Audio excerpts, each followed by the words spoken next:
Hi everyone, and welcome to IB's 52-week gratitude challenge. We're on week 15. Yes, this has been a journey. Like I told you before, my university days had a lot of different activities, different scenarios playing out.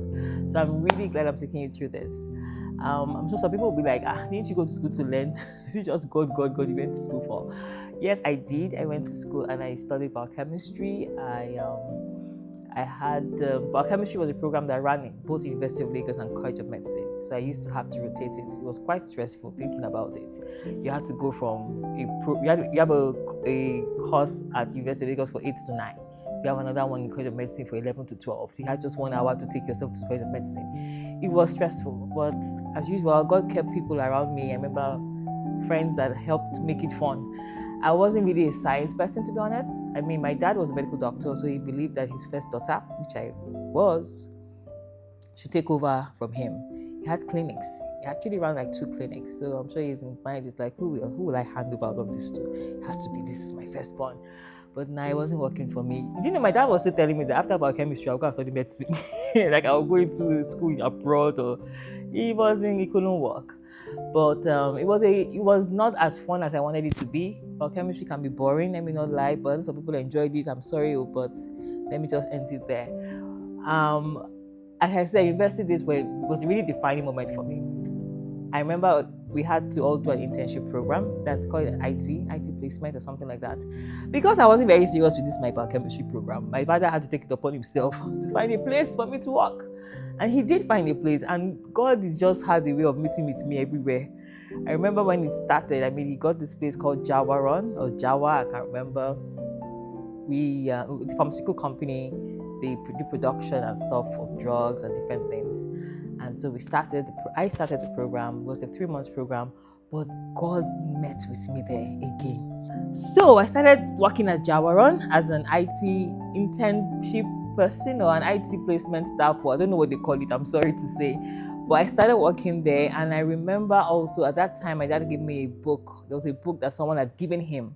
It was Miles Monroe, called Understanding Your Purpose. It was like a light bulb for me. Like that was when I really understood the part where God, I wasn't just born because I was born. There was a plan, there was a purpose, and God had me in mind with that purpose when I was brought to this earth, when I was born into this earth.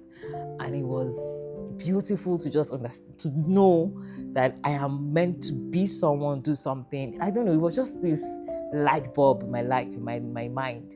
And so, as usual, God put people around me at that place, who just loved God also. We just kept talking about all of these things: purpose, life, destiny, fulfillment. And I remember them because even in year 1, year 2, we used to listen to a lot of rock songs, Backstreet Boys, NSYNC. We used to listen to a lot of those kind of songs. Then it was as if God was just said, it was time for separation. And so I would hear things like, I had to stop listening to those kind of songs. Like there was a separation, consecration that God expected of me, which was hard because I'm like, I'm not doing anything bad now. Just not a song, but just listening to songs, having fun. We're not doing anything majorly bad. But at that point, God literally wanted a separation, and He opened us into songs like artists like Hillsong.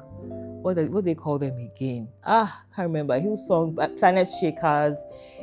And when I realized that there were songs like that, I'm like, what have I been wasting my time for all these other songs? This is fantastic. And there's this burden upon my heart that said, people don't know that there are songs like Hillsong and Planet Shaker. That's why they're not giving their life fully to Christ. We need to open a Christian radio station. I'm telling you.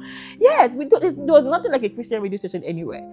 I took the burden upon myself that, yes, this is my purpose. God, we must create the means where people can hear this song, because first of all, I was a fan of the radio. I remember, I don't know if anyone can remember Dan Foster. I literally harassed the guy to employ me in Cool FM. Was it Cool FM or one station I can remember? I harassed this guy, me and my cousins. The guy went to wait for him at the station. You know when he ends the station, we just went at that time, went to sit down there. He said, looking for Dan Foster. You are from where? We should have sat there, 3 girls, you're wondering. And the guy came down, like, oh, you won't get a job? Okay, just send your demo. They call it demo, I think. That's how we went to studio. My mother and father, I don't know about this. We went to studio, went to record our voice. He said, yeah, welcome to Tinko. My name is this. We sent it, nothing. They did not answer us. But that was a beautiful experience thinking about it. So I was a very big fan of radio stations. I used to listen to a lot of chats and music, songs. We used to call them up and win prizes itself. We'll go and collect our prize. My mother would carry us there again. My mother would literally drive us to the station to collect the prizes that we win. And so I just had this burden to say we're going to set up a Christian radio station. I remember that was, thank God for my friends in Eden. They jumped on it. Yes, the Lord who has called us for such a time as this. We started praying together. It was now where we got the name 3E Media. 3E meaning the motive and the objective of this station or this ministry was going to be evangelizing, edifying the body of Christ and exalting the Lord. And we're going to use music to shout about Jesus. We then went to a Nikon. There was this broadcasting network or something. There was an association or a network station, not a network station, a network body. We went to Nikon and we sat down there, want to open a Christian radio station. And the guy is looking at us and like, there's no law that allows that. We're like, seriously? Yes, you put a book. 10% or 20% of religious activities are allowed on radio. So we just kept quiet. Well, we went back to pray. We kept praying and praying and praying. One of us got an idea. We can do it online, internet. We can just have it on internet. We now studied and realized there were other Christian stations online. But internet services wasn't really strong then. It wasn't very popular then. So it was now how we started and all of that. Whoa, that was a journey. So we did run with the vision, but now we're young, we're in school, we have to focus. But I remember that program, I finished the IT program, I met great people. It was just a very defining moment at that time. And we all moved on with our lives, honestly. But I'm sure we all remember 3 Media has the story, but that's another episode. But that was where God met with me. I had to consecrate myself, to separate myself for a purpose. And not only for that purpose, just remind me of the story of Joseph. When Joseph came and solved the problem for Pharaoh, like saying, this is what you're going to do, they didn't even know that it was beyond them. At that 7 years of prosperity where they were saving and keeping, it was for them. Until they realized that we have so much in abundance that we can actually sell to other people. So that wisdom and that solution God brings to you, or that separation God is bent on you having, is beyond you.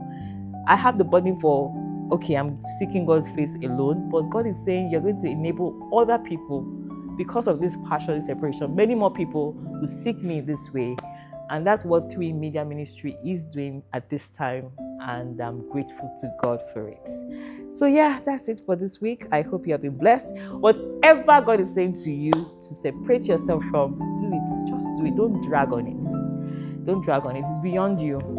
There's so much ahead of you that you don't know about.